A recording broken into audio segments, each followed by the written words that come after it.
Well, what a beautiful day to be in the Permian Basin. As we've done so many times, we're so thrilled to have distinguished members, leaders of our country that come to the Permian Basin to see what has happened here in the last 15 years. We've gone from 1 million barrels a day in 2010 to 6.5 million barrels a day. We have energy independence, in fact, energy dominance in this country because of you. What Midland and Odessa has done, the technology, the innovation, the hard work, whether it's raining or shining, hot or cold, it doesn't matter. You innovate, you have changed the way that we are doing business in this country, and you have given us a geopolitical tool that is so critical to our nation. You've given us affordable, reliable energy. And we all know that keeping it between about $65 and $85 is good for the economy. It is good to continue to drill. It is good to continue to export to our friends and allies around the world. And it is something that you have done over the last 15 years. We're talking about a great American energy comeback, but Midland and Odessa have never gone anywhere. You've been here the entire time, and you're teaching the rest of the country how to do this. And I want to thank Secretary Wright for his leadership. We could not ask for a better Secretary of Energy, somebody who is more qualified than this gentleman. He knows this business. He understands exactly what you do because he's been in it. And unlike previous secretaries, unlike previous administrations, Secretary Chris Wright gets it and he understands this business. We wouldn't be here today without the help and the expertise of Exxon. And I want to introduce Bart Kerr, who's the Senior Vice President for Unconventional Drilling, which what you're looking at behind me is the epitome of unconventional drilling. Bart? Secretary Wright, distinguished guests, welcome to the Permian Basin, and thank you for being here today. We're proud to host you and give you a first-hand look at the people, technology, and operations that are helping deliver America's energy needs. As you see at this rig right here, advanced drilling technology and real-time data are transforming the way we develop resources in the Permian Basin. These innovations are helping us keep our workers safer, drill faster, and improve consistency. And that lets us unlock even more value from one of the most productive energy basins in the world. I'd also like to recognize our partner, H&P. They've been instrumental in helping us deploy cutting-edge drilling technology and achieving this outstanding operational performance. Thanks, Trey. The results we're seeing here are a testament to what we can accomplish together. The Permian remains a cornerstone of the American energy production space and one of the most important oil and gas regions in the world. Our teams continue to deliver exceptional results through disciplined execution and a relentless focus on operational excellence. Those achievements are driven by the many talented women and men who are working across our operations each and every day. We appreciate the administration's commitment to the policies that support American energy development and strengthen our nation's energy security. The work being done here helps provide reliable and affordable energy. It supports jobs here in the Permian Basin and in communities across the country. It reinforces America's position as a global energy leader. Secretary Wright, we thank you for spending time with us today. The floor is yours. Thank you, Bart. Thrilled to be here. I want to first thank the press. Thank you all for coming out to see oil and gas production live, in person, and to meet the humans that make it possible. I don't want to be too repetitive of what's already been said, but this is the core of the American oil and gas industry right here in the Permian Basin. This is the core where technology innovation and the unleashing of American energy, entrepreneurship, vision, innovation, and production have changed the game for the United States of America. When President Trump was first elected 10 years ago, the Permian Basin, still America's biggest oil field, produced a little less than 2 million barrels of oil a day. 10 years later, it's over 6.5 million barrels of oil a day. Almost a four-fold growth in oil production in our largest oil field from President Trump's first election to today. Two things drove that: innovation and American workers and American businesses, and policies that leaned in and believed that more American production meant better for the United States, better for the world, better for American workers. We've seen what believing and trusting in the American energy industry can bring to our country and to the world. It's freedom, it's prosperity, it's higher wage jobs here in America, and lower prices here in America. I want to give one last special call out before we move to Q&A, and that's to Tracy Bentley here, who runs the Permian Service Partnership. Think about this. In this local community of West Texas and Southeast New Mexico, the industry has banded together to invest in education, in infrastructure, and healthcare to improve the quality of life of the communities where America produces oil and gas. That's what the American energy industry is all about. It's about bettering lives and strengthening our country. And I'll stop there and look forward to the questions. You can ask any of us questions on any topic you want. Thanks for being here, press. If you have a question, just speak really loudly because it's very loud out here.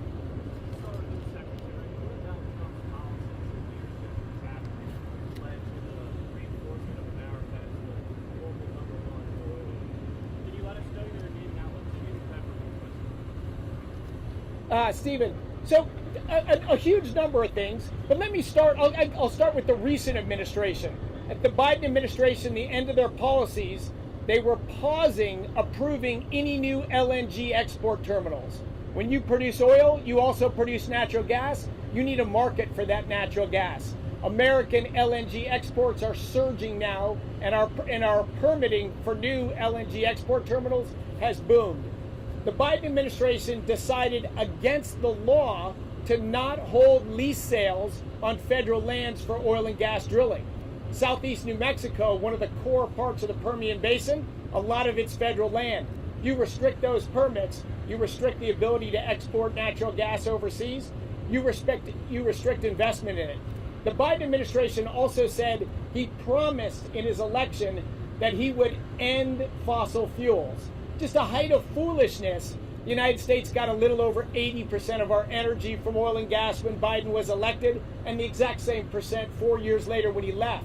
But think about that attitude. He threatened banks and financial institutions not to lend into this industry. Through the Securities and Exchange Commission, he had a new disclosure rule that was just going to lead to more lawsuits. He did everything he could to stand in the way. Now, it shows the strength of the oil and gas industry, but he wasn't able to kill it. But he did drive oil and gas prices much higher. We're in the midst of a conflict with Iran right now, in the biggest energy producing region in the world, soon to be passed by North America, and we have $4 a gallon gasoline. We had $5 a gallon gasoline in the middle of the Biden administration without a major conflict in the Middle East. So this belief and this realism about energy and common sense policies to get the government out of the way so entrepreneurs can drive American oil and gas production. Pretty dramatic contrast between the Trump administration and, frankly, the Republicans in Congress and the Biden administration, the Democrats.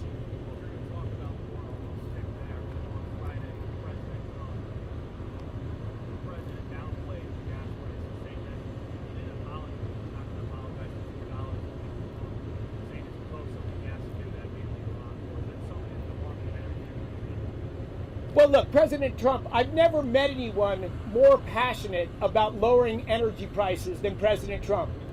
Before he was in politics, he talked about low energy prices his whole first term, his whole second term.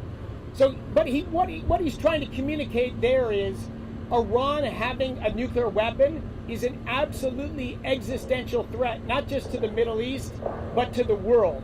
What would energy prices be if you had a hostile country in the middle of the Arabian Gulf region with nuclear weapons and a proven willingness to bomb, murder, attack, and terrorize all of its neighbors, the United States, and any other country it can reach? So what he's saying is, for the long term, we can't afford the insecurity in energy and peace and geopolitics that would come from a nuclear-armed Iran. So he's saying, what he's essentially saying is, bear with me. We're solving a 47-year problem, and it is leading to some increased prices. That's a downside, but it's a much smaller downside than letting Iran become a nuclear armed state. And my follow-up question. Sorry, we agree with mine. Other people ask questions too. Sorry. Yes, thank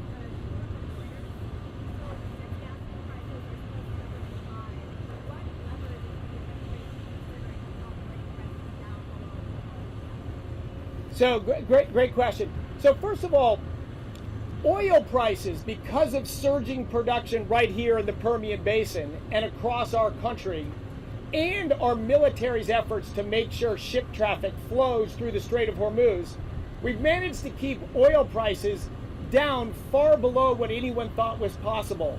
The biggest reason for higher gasoline prices today isn't so much oil prices, although they do contribute, it's refining.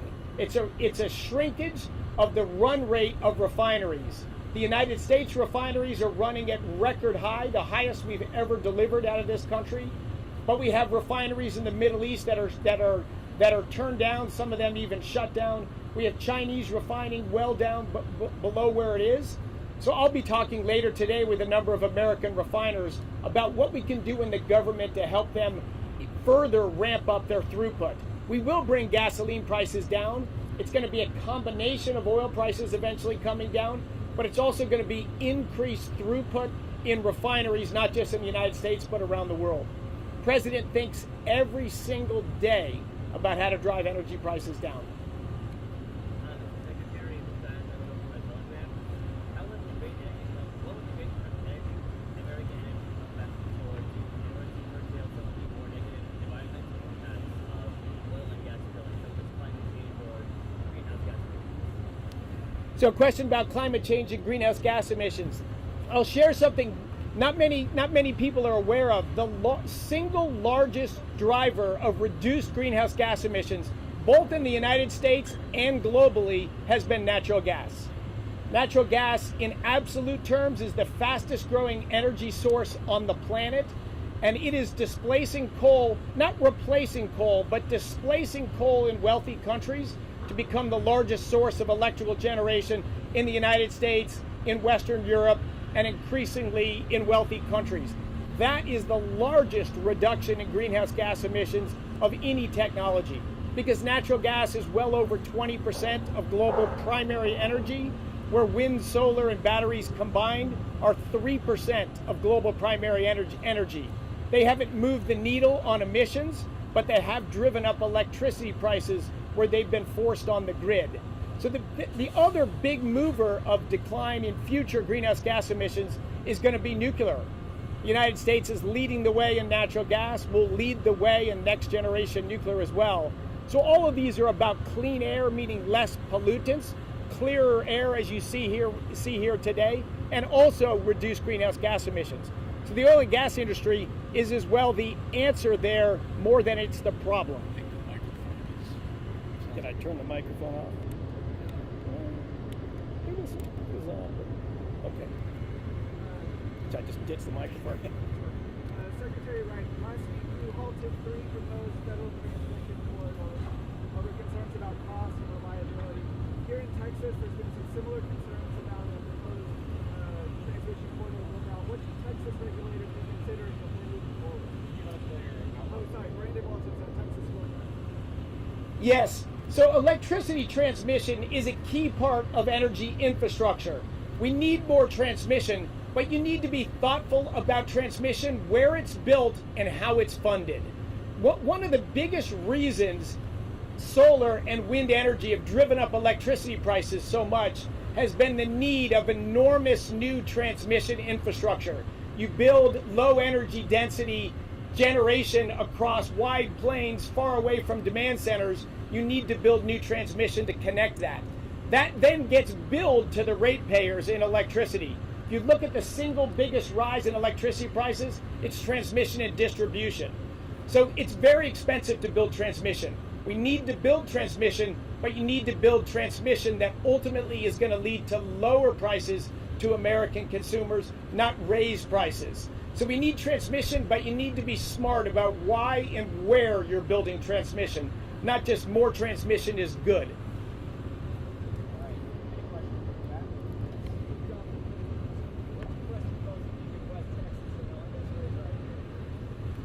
Oh my gosh, what's impressive about being in West Texas and on this rig right here? So Texas has led the way in American energy, I was going to say for my lifetime, but for far longer than that. This is the greatest oil and gas field on the planet. This is where technology and innovation meets hardworking Texans, meets common sense local government, and today federal government. This is what makes our lives possible. Global life expectancy at birth was 30 years 20,000 years ago. Global life expectancy at birth was 30 years 200 years ago. What has transformed the condition of humans, brought us planes, trains, and automobiles and modern medicine and all that, is oil and gas. They've absolutely transformed our lives. When you add coal in there, they're a little over 80% of global primary energy, about the same as they were when I was born. So we have 1 billion people that live wonderful lives like us, and 7 billion more that want it. The only road from here to there is massively more oil and gas, growing of coal, growing of all energy that's affordable, reliable, and secure. It's one of the things I'm proudest of the Trump administration. He just looks at math, he looks at numbers, and figures out how we get to better people's lives. There's just no answer but massively more oil and gas production. He's put in place policies to enable that to happen. And what we see here today with ExxonMobil and H&P Drilling is companies that are leaning in to make that vision happen. This is the way to better lives. This is the way to better Texas. This is the way to better West Texas. And from President Trump, I bring to all the workers and businesses in West Texas, thank you. God bless you. You're making our country stronger and our world a better place. All right, with that, we'll have opportunities for more questions at the next stop. So stay with us today. We're going to do a photo opportunity. If any of you guys want to take photos, we're going to have everybody line up behind this rope so the rope's not in the shot. Feel free to follow me. Thanks for having us today. Thanks for coming. We can have everybody. Hold one, sir. No, I got it.